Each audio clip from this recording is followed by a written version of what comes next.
Everyone मेरे YouTube channel में आप सब लोग को खुशामदीद कहते हैं। यहाँ पर हम बात करते हैं मीम से मोहब्बत की एपिसोड 29 के बारे में, जहाँ पर आप लोग देख सकते हैं कि रोशी की शादी हो रही होती है, लेकिन शारिक को कुछ पता नहीं चलता। बारात ने 9 बजे का आने का होता है, लेकिन 11 बज गए होते हैं, अभी तक बारात नहीं आई होती। तब वहाँ पर शारिक की अम्मी भी परेशान होती हैं और रो रही होती हैं। उसका भाई उसको तसल्ली दे रहा होता है क्योंकि शारिक का कुछ भी पता नहीं चलता। तब रोशी की माँ उसको कॉल कर लेती हैं और पूछती हैं कि ये बहुत ही गैर ज़िम्मेदाराना हरकत है कि तुम लोगों ने 9 बजे का बोला था और 11 बज गए हैं। तब शारिक की फूफू उसको बताती हैं कि शारिक का कुछ पता नहीं चल रहा। वो सैलून से निकला था, लेकिन उसकी गाड़ी वहाँ पे मिली है और वहाँ पर शारिक नहीं है। सारे दोस्तों से भी पता करवा दिया। ये सुनती है तो रुशि की माँ के तो जैसे होश ही उड़ जाते हैं, मोबाइल इसके हाथ से गिर जाता है। उसका जो दामाद होता है वो सारी बातें सुन लेता है और अपने ससुर और दादा को ये सारी हकीकत बता देता है। उनके रुशि के दादा वहाँ पर बैठे होते हैं। उसको जैसे ही ये खबर पता चलती है तो उसकी तबीयत बहुत ज़्यादा ख़राब हो जाती है। रोशी को जब पता चलती है कि दादा की तबीयत ख़राब हुई है तो वो भी बहुत ज़्यादा परेशान हो जाती है कि अब पता नहीं क्या होगा। यहाँ पर रोशी की माँ अपनी सास को बता रही होती हैं कि शारिक का कुछ भी पता नहीं चल रहा। वो ना ही किसी दोस्त के पास है और उनकी गाड़ी वहाँ पर मिली है।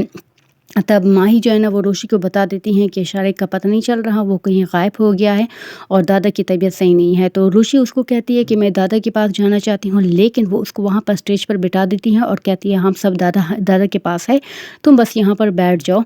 और बस अब देखते हैं कि क्या होता है कि शारिक मिलता है या नहीं। यहाँ पर दादा की तबीयत बहुत ज़्यादा ख़राब होती है और वो बार बार यही कहता है कि अब रोशी का क्या होगा, अब हमारी इज़्ज़त हाथ में मिल जाएगी। तो सब उसको तसल्ली दे रहे होते हैं और कहते हैं कि रोशी की शादी हो जाएगी, लेकिन वो बज़िद होते हैं कि रोशी की शादी आज ही होगी। तब वो तलहा से कह देता है कि तुम रोशी से शादी कर लो। ये सुनती ही सब वहाँ पर बहुत ज़्यादा हैरान रह जाते हैं कि ये कैसे हो सकता है, तलहा रोशी से शादी के लिए क्यों हाँ करेगा।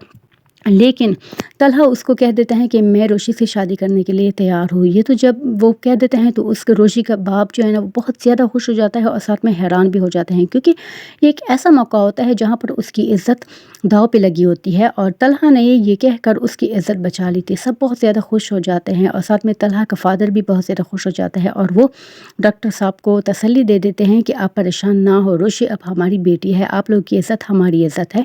तब उसको कह देते हैं कि मुझे रोशी के पास ले जाओ। वो उसको रोशी के पास ले जाते हैं। स्टेज पर बैठी रोशी अपने दादाजी का इंतज़ार कर रही होती है। तब जैसे ही वो दादाजी को देखती हैं तो एकदम से उठ के उसके गले लग जाती है और वो बहुत ज़्यादा परेशान होती है कि दादाजी को कुछ हो ना जाए।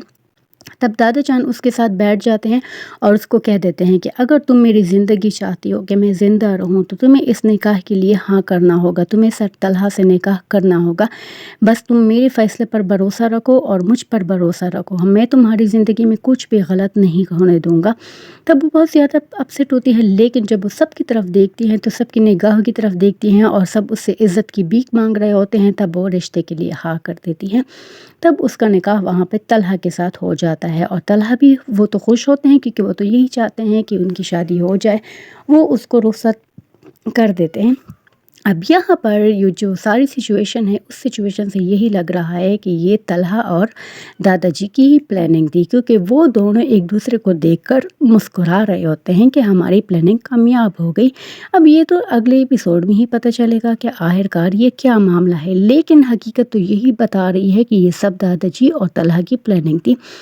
तब दादाजी रोशी को रुखसत करके तलहा के घर भेज देते हैं। तब तलहा के घर जब वो जाते हैं तो वहाँ पर उनका नौकर उसका इस्तकबाल करता है और पुल्लू का एक बुफ़े और साथ में पुल्लू की बत्तियाँ रखी होती हैं, वो रोशी पर वो लोग निछावर कर देते हैं, साथ में रोशी को बिठा देते हैं और उसको कह देते हैं कि तुम्हें किसी चीज़ की भी ज़रूरत हो तो बिला झिझक कह सकते हो। यहाँ पर रोशी बहुत ज़्यादा गुस्से में होती है और तलहा जो है ना बहुत ज़्यादा खुश होते हैं और वो कहते हैं कि रोशी उसको कहती है कि मैं तो मजबूर थी, लेकिन तुम मजबूर तो नहीं थे ना, तुम तो इनकार कर सकते थे। तब वो कह देता है कि मैं क्यों इनकार करता, मैं तो तुम्हें पसंद करता हूँ, मैं तो यही चाहता था कि मेरी और तुम्हारी शादी हो जाए।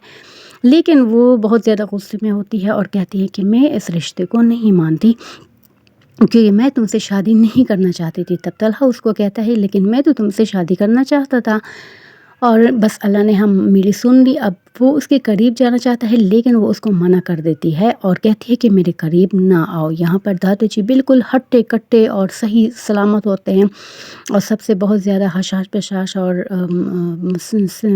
बहुत खुशगवार मूड में सबसे बात कर रहे होते हैं। तब रोशी को उधर टेंशन लगी होती है और वो माही को कॉल करके दादाजी का तबीयत के बारे में पूछती हैं। तब माही उसको कहती हैं कि दादाजी बिल्कुल ठीक है और आपकी शादी का खाना जो है ना वो खा रहे हैं। उसको कुछ भी नहीं हुआ, ऐसे लग रहा है जैसे उसको कुछ हुआ ही नहीं था।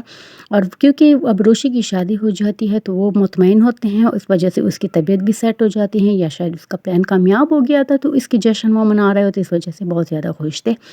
यहाँ पर रोशी मोहित के कमरे में सो जाती है और तलहा उसको देखने के लिए आ जाता है, लेकिन जब वो उसको देखता है कि वो मोहित के साथ लेटी होती है तो उसको बहुत ज़्यादा अच्छा लगता है। दोस्तों, इस तरह की वीडियोस देखने के लिए मेरे यूट्यूब चैनल को सब्सक्राइब करें।